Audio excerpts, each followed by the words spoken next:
Sombras de historia argentinas ocultan relatos que hielan la sangre y despiertan una fascinación morbosa. Ah, sí. Hoy nos sumergimos en uno de esos casos. A ver. La historia de Cayetano Domingo Grossi, Ajá. un hombre cuyo nombre se susurra con horror en los anales del crimen. Claro. Un inmigrante italiano que llegó a Buenos Aires buscando una nueva vida, pero terminó convirtiéndose en el primer asesino serial del país. Lo que hace que este caso sea aún más perturbador es que sus víctimas no eran extraños, Oh. sino su propia familia. Mm. Cayetano Grossi cometió el crimen más atroz, el infanticidio. Tenemos acceso a archivos policiales, testimonios de la época y hasta rumores que han sobrevivido al paso del tiempo. Nuestro objetivo es reconstruir este rompecabezas macabro Claro. y entender cómo un hombre aparentemente común pudo cometer actos tan terribles. Empecemos por los inicios de Grossi.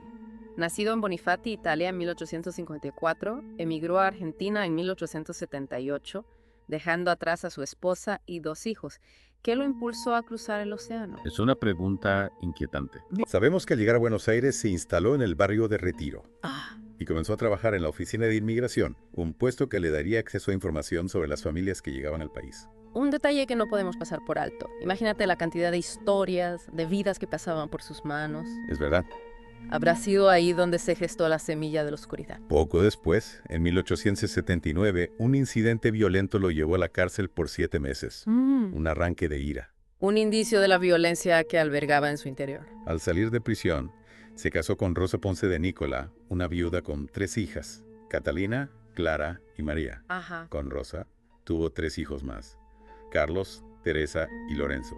Pareciera que Grossi intentaba construir una vida normal. Sí. Una nueva familia, un nuevo hogar, era una fachada para ocultar sus verdaderos impulsos. En mayo de 1896, un macabro hallazgo conmocionó a la ciudad.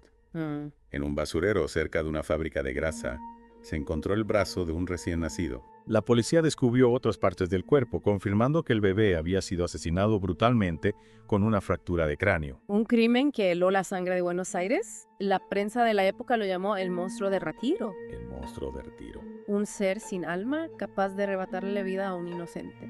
La investigación inicial no condujo a ningún sospechoso y el caso quedó sin resolver, dejando una sombra de miedo e incertidumbre sobre la ciudad. Imagínate el terror de los habitantes, sabiendo que un asesino andaba suelto. Cada sombra, cada ruido en la noche podía ser el monstruo acechando. Y casi 2 años después, en mayo de 1898, la pesadilla volvió a materializarse. En el mismo basurero se encontró el cuerpo de otro recién nacido, esta vez con quemaduras en brazos y cuello. La similitud del hallazgo con el caso anterior era escalofriante, no había dudas. Se trataba del mismo asesino. La autopsia reveló que la causa de muerte no fueron las quemaduras, sino estrangulamiento. El bebé estaba envuelto en una bolsa de tela negra. Con parches, bolsas de cigarrillos. Y algo que llamó la atención de los investigadores. ¿Qué? Semillas de anís. Un detalle aparentemente insignificante, pero que se convertiría en una pista crucial. Efectivamente. La presencia de las semillas de anís sugería que el culpable podía ser español o calabrés por la costumbre de llevar este tipo de semillas. La policía, con renovada determinación, comenzó a seguir la ruta del carro de la basura, Ajá. enfocando su búsqueda en los barrios pobres de la ciudad. Una búsqueda ciegas, pero con una creciente sensación de que estaban cerca de atrapar al monstruo. Y en esa búsqueda, una familia en particular llamó la atención de los investigadores. Sí. Una familia que vestía de luto constantemente. Una familia que vivía en la calle Artes 1438 en el barrio de Retiro. La familia de Cayetano Domingo Grossi. ¿Acaso la respuesta estaba frente a sus ojos todo este tiempo? Los rumores sobre la familia Grossi eran inquietantes. Se decía que Grossi tenía relaciones inapropiadas con sus hijastras. Que Clara había estado embarazada y luego, misteriosamente, ya no lo estaba. La policía, con una creciente sospecha, decidió inspeccionar la vivienda. Un paso crucial que los llevaría a desentrañar una verdad aún más macabra de lo que imaginaban. Y allí, en una habitación, encontraron una lata que contenía el cuerpo de un bebé envuelto en trapos. ¡Dios mío! La pesadilla se hacía realidad. Cayetano Domingo Grossi era el monstruo que buscaban. El horror se habían instalado en el corazón de esa familia, Sí. en la figura del padre, del esposo. Grossi, acorralado, intentó justificar sus actos con una serie de confesiones contradictorias. Primero culpó a su hijo Carlos del primer asesinato. Ajá. Luego dijo que el segundo bebé había nacido muerto. Finalmente admitió haber matado a algunos de los bebés, pero no a todos. Mentiras para protegerse. O delirios de una mente perturbada. Sus hijastras inicialmente intentaron culpar a sus novios de los embarazos, pero la presión de la investigación las obligó a confesar la terrible verdad. Grossi había engendrado hijos con ellas y luego los había asesinado. Un secreto atroz que revelaba la verdadera dimensión de la depravación de Grossi. No solo era un asesino. Sino un monstruo que había abusado de la confianza de su propia familia. La realidad era aún más escalofriante de lo que se imaginaban. Grossi había creado un círculo de horror dentro de su propia familia. Un círculo donde el amor, la confianza y la protección familiar se habían pervertido en una espiral de abuso, violencia y muerte. Y la madre de las jóvenes, Rosa Ponce de Nicola, ¿dónde estaba en todo esto?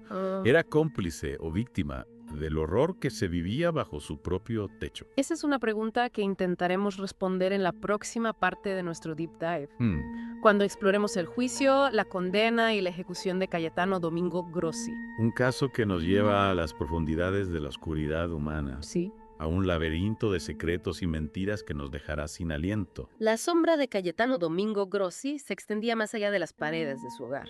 El horror de sus crímenes conmocionó a la sociedad porteña de finales del siglo XIX. Una sociedad que se vanagloriaba de su progreso, pero que ocultaba profundas desigualdades y miserias. ¿Cómo era la Buenos Aires de esa época? ¿Qué factores sociales o culturales pudieron haber contribuido a la tragedia de la familia Grossi? Imagínate una ciudad en plena transformación, con una gran ola de migrantes europeos buscando un futuro mejor. Pero la realidad para muchos era la pobreza, el hacinamiento, la falta de oportunidades. En este contexto, la violencia, especialmente hacia las mujeres, era una realidad cotidiana muchas veces silenciada. Es decir, que la historia de Grossi no es solo un caso aislado de crueldad individual, sino que refleja también las problemáticas de una época, de una sociedad que no protegía a los más vulnerables. Exactamente. Las mujeres, especialmente las de clase baja, tenían pocas opciones para defenderse del abuso. El sistema legal no les brindaba la protección adecuada y muchas veces se veían obligadas a callar por miedo a las consecuencias. En este contexto, el juicio contra Cayetano Grossi y su familia se convirtió en un evento que capturó la atención de toda la sociedad. La gente clamaba por justicia, por un castigo ejemplar para el monstruo que había asesinado a sus propios hijos. El juez Ernesto Madero, a cargo del caso, se enfrentaba a una tarea monumental. Tenía que determinar la culpabilidad de cada uno de los involucrados y aplicar las leyes con imparcialidad, a pesar de la presión social y la indignación generalizada. Las pruebas presentadas durante el juicio fueron escalofriantes. Los testimonios de los vecinos, las confesiones de Grossi y sus hijastras, los informes forenses que describían con crudeza la muerte de los bebés. Todo apuntaba a la culpabilidad del acusado. La defensa intentó atenuar la responsabilidad de Grossi, argumentando que sufría problemas mentales y que las jóvenes habían actuado bajo coacción. Pero la evidencia era abrumadora. El juez Madero, después de analizar las pruebas y los testimonios, dictó sentencia. Cayetano Domingo Grossi fue condenado a la pena capital. Sus hijastras, Rosa, Clara y Catalina, fueron consideradas cómplices y sentenciadas a 3 años de prisión cada una, aunque la pena de Catalina se redujo a 2 años. La sentencia dividió a la opinión pública. Para muchos era un acto de justicia, una señal de que la sociedad no toleraría la crueldad y la impunidad. Otros, sin embargo, cuestionaron la severidad del castigo, argumentando que la pena de muerte era inhumana y no servía para reparar el daño causado. Un debate que sigue vigente hasta nuestros días. ¿Es la pena capital la respuesta al crimen? ¿Es ético quitarle la vida a un ser humano, incluso aquel que ha cometido los actos más atroces? Preguntas difíciles que no tienen una respuesta fácil. Lo que sí sabemos es que la ejecución de Cayetano Domingo Grossi marcó un antes y un después en la historia judicial argentina. El 6 de abril de 1900, a las 8 de la mañana, Grossi fue fusilado en la Penitenciaría Nacional de Buenos Aires. Hasta el último momento mantuvo su inocencia, negando haber cometido los crímenes por los que fue condenado. Una imagen que se grabó en la memoria colectiva, el monstruo de retiro frente al pelotón de fusilamiento, negándose a reconocer sus crímenes. Era un acto de desafío. ¿O acaso, en lo más profundo de su ser, se había convencido de su propia inocencia? La ejecución de Grossi no borró el dolor ni cerró las heridas causadas por sus crímenes, pero sí marcó un punto final en uno de los capítulos más oscuros de la historia criminal argentina. Un caso que nos invita a reflexionar sobre la complejidad del mal, sobre las fallas del sistema judicial y sobre la necesidad de proteger a los más vulnerables. Pero la historia no termina ahí. Hay un detalle inquietante que rodea la ejecución de Grossi. Un rumor que ha persistido a lo largo de los años. ¿De qué se trata? Se dice que las fotografías que documentaron la ejecución de Grossi son, en realidad, un montaje. Al parecer, el reportero encargado de capturar las imágenes llegó tarde a la ejecución. Y, para no perder la exclusiva, se valió de la complicidad de algunos guardias para recrear la escena. Un montaje. Es Así es. increíble. ¿Y hay alguna evidencia que confirme esta teoría? No hay pruebas concluyentes, solo rumores y especulaciones. Sin embargo, la calidad de las fotografías y algunos detalles sospechosos han alimentado la duda durante décadas. Algunos expertos sostienen que la postura del cuerpo de Grossi, la ausencia de sangre, y la expresión de los presentes no coinciden con una ejecución real. Es fascinante, ¿no? Un caso cerrado hace más de un siglo sigue generando interrogantes y alimentando el debate. Es como si el fantasma de Cayetano Domingo Grossi se negara a desaparecer del todo. Quizás sea así. Quizás la historia de Grossi nos recuerde que el pasado nunca muere del todo, que siempre hay secretos por descubrir, y que la verdad a veces se esconde detrás de una cortina de dudas e incertidumbre. Pero, volviendo al caso en sí, ¿qué te ha llamado la atención a ti? Sin duda, la complejidad de los personajes involucrados. Por un lado, tenemos a Grossi, un hombre que cometió actos terribles, pero que al mismo tiempo era padre, esposo, inmigrante. ¿Cómo podemos conciliar estas dos caras de su personalidad? ¿Qué lo llevó a cruzar la línea que separa a la humanidad de la monstruosidad? Es una pregunta que nos interpela a todos. ¿Qué hay en la naturaleza humana que nos permite cometer actos de tal crueldad? ¿Qué factores sociales, culturales o psicológicos contribuyen a la violencia? Y por otro lado, tenemos a las mujeres de la familia. Rosa, la esposa y las hijastras, víctimas de la violencia de Grossi, pero también cómplices en sus crímenes. ¿Cómo podemos entender sus acciones? ¿Hasta qué punto fueron responsables de lo sucedido? Es importante recordar el contexto histórico y social en el que se desarrollaron estos eventos. En la Buenos Aires de finales del siglo XIX, las mujeres tenían pocas opciones para defenderse del abuso. Muchas veces se vieron obligadas a callar por miedo a las consecuencias. Es decir, que la historia de la familia Grossi no se limita a la figura del asesino, sino que nos habla también de la vulnerabilidad de las mujeres en esa época, de la falta de protección y de justicia. Exactamente. Y esto nos lleva a otra pregunta fundamental. ¿Qué tipo de sociedad permite que ocurran estas tragedias? ¿Qué podemos hacer para proteger a los más vulnerables y prevenir la violencia? Son preguntas complejas que nos interpelan como sociedad, como individuos. La historia de Cayetano Domingo Grossi nos enfrenta a la oscuridad que habita en el corazón humano, pero también nos invita a reflexionar sobre cómo construir un mundo más justo y compasivo. Hemos recorrido un largo camino en este deep dive desde los primeros pasos de Cayetano Domingo Grossi en Buenos Aires hasta la oscura verdad que se ocultaba tras las paredes de su hogar. Un caso que nos ha llevado a explorar no solo la mente de un asesino, sino también las complejidades de una sociedad en transformación, una sociedad donde la pobreza, la inmigración y la desigualdad marcaban el destino de muchos. Y donde la violencia, especialmente hacia las mujeres, era una realidad silenciada, un tabú que pocas veces se atrevía a desafiar. Exacto. La historia de Rosa Ponce, de Nicola y sus hijas, nos muestra la vulnerabilidad de las mujeres en aquella época, la falta de opciones y de protección frente al abuso. ¿Qué fue de la vida de estas mujeres después del juicio? ¿Cómo lograron reconstruir sus vidas tras la sombra del horror? Lamentablemente los registros históricos no nos brindan muchos detalles sobre el destino de Rosa y sus hijas. Sabemos que cumplieron sus condenas, pero luego se pierden en el anonimato de la historia. Imagino que el peso del estigma social, la culpa y el dolor las acompañaron por el resto de sus días. Es probable la sociedad de la época no era indulgente con las mujeres que se desviaban de la norma y mucho menos con aquellas que se veían involucradas en crímenes tan atroces.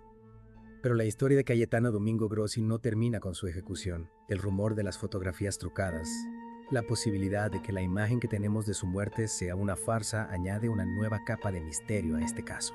Es fascinante, ¿no? Que incluso después de más de un siglo, la verdad siga siendo esquiva. ¿Qué nos dice esto sobre la forma en que construimos la historia? ¿Hasta qué punto podemos confiar en los registros, en las imágenes que nos llegan del pasado? Nos recuerda que la historia no es una ciencia exacta, sino una interpretación del pasado, una construcción que se basa en fragmentos de información, en testimonios, en pruebas que pueden ser contradictorias o incluso manipuladas. En el caso de Grossi, la duda sobre la autenticidad de las fotografías nos invita a cuestionar no solo la veracidad de la imagen, sino también la intención detrás de su creación. Era un intento de proteger la sensibilidad del público. ¿O acaso una estrategia para ocultar alguna irregularidad en la ejecución? No lo sabemos con certeza, pero lo que sí sabemos es que la historia de Cayetano Domingo Grossi, más allá de los detalles macabros y la morbosidad que pueda generar, nos interpela a un nivel más profundo. Nos invita a reflexionar sobre la complejidad del mal, sobre la vulnerabilidad de la condición humana, sobre las fallas del sistema judicial, sobre la necesidad de proteger a los más débiles. Nos obliga a confrontar la oscuridad que habita en el corazón humano, pero también nos inspira a buscar la luz, a luchar por un mundo más justo y compasivo, donde estas tragedias no se repitan. Y así, con esta mezcla de horror, intriga y reflexión, concluimos nuestro deep dive en el caso de Cayetano Domingo Grossi, un caso que nos ha llevado a los rincones más oscuros de la Buenos Aires de fines del siglo XIX, un caso que nos ha obligado a enfrentar la maldad humana en toda su crudeza, pero que al mismo tiempo nos ha recordado la importancia de la búsqueda de la verdad, de la justicia y de la protección de los más vulnerables. Esperamos que este viaje al pasado les haya resultado tan fascinante como perturbador, que les invite a seguir explorando los misterios de la historia, a cuestionar lo establecido y a buscar siempre la verdad, por más incómoda que ésta pueda ser.